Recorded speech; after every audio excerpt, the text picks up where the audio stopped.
नमस्कार, मैं सरला रावत सा। आप देख रहे हैं पब्लिक न्यूज हिंदी। स्वागत है आप सभी का। दो राज्य, दो स्टेट, दोनों की अपनी अपनी नीतियां, दोनों की ही इन नीतियों पर सवाल उठ रहे हैं।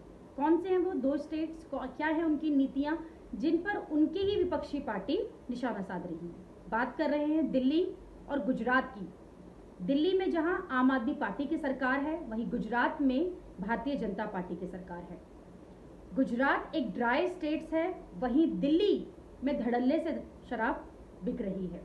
दोनों ही स्टेट में इस वक्त शराब की जो नीतियां हैं, जिस तरीके से लिकर बिक रही है, उस पर सवाल खड़े हो रहे हैं। जहां ड्राई स्टेट गुजरात कई सालों से ड्राई स्टेट है, वहां शराब पीने से, जहरीली शराब पीने से अब तक 42 लोगों की मृत्यु हो चुकी है और 100 से ज्यादा लोग अस्पताल में भर्ती हैं। इस पर विपक्ष तो सवाल उठाएगा ही। विपक्ष ने साफ कहा कि सरकार की नाक के नीचे शराब बन रही है। 15,000 करोड़ रुपए का ये बिजनेस है जिसे खुद सरकार चला रही है और सामने से ड्राई स्टेट घोषित किया हुआ है। ऐसा विपक्ष लगातार निशाना लगा रही है। पिछले दिनों हमने देखा कि कैसे जहरीली शराब पीने से 42 लोगों की अब तक मृत्यु हो चुकी है, जिसके बाद सरकार के ड्राई स्टेट वाली नीति पर सवाल एक के बाद एक उठ रहे हैं। वहीं दूसरी ओर दिल्ली में एलजी ने खुद संज्ञान लेते हुए दिल्ली की जो आबकारी नीति है उस पर सवाल उठाते हुए सीबीआई जांच की मांग की थी पिछले हफ्ते।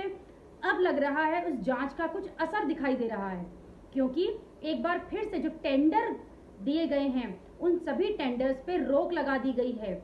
जो भी अब तक दिल्ली में शराब की पूर्ति करते थे, जो टेंडर्स 3-4 कंपनीज थी, उनके नए टेंडर्स पे रोक लगा दी गई है। क्या ये रोक एलजी के सीबीआई जांच के बाद की गई है? ऐसा बताया जा रहा है। जो आपूर्ति कर रहे थे दिल्ली में शराब, जो टेंडर दिए गए थे, वो टेंडर गलत नीतियों के आधार पर दिए गए थे। सारे टेंडर जो हैं, उनका जो प्रोसेस था वो गलत बताया जा रहा है।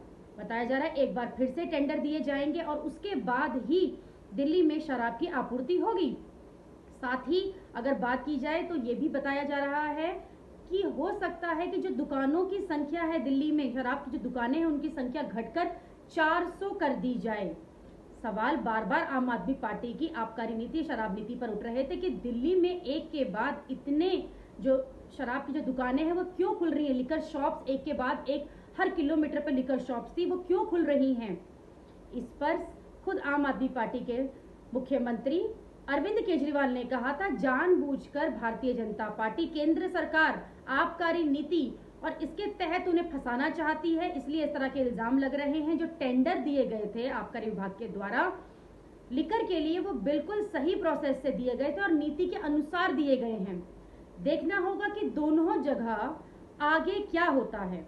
हालांकि विपक्ष ने तो गुजरात में हाई कोर्ट से डिमांड करी है कि आप इसमें संज्ञान लेते हुए इसकी जांच करें, क्योंकि अगर गुजरात पुलिस जांच करेगी तो जांच खुलकर सही जांच जो है वो सामने नहीं आएगी। देखना होगा दोनों ही स्टेट्स की जो ये शराबबंदी है, शराब नीति है, इसका क्या होने वाला है, क्योंकि इसका सीधा असर आपके और हमारे ऊपर ही पड़ता है।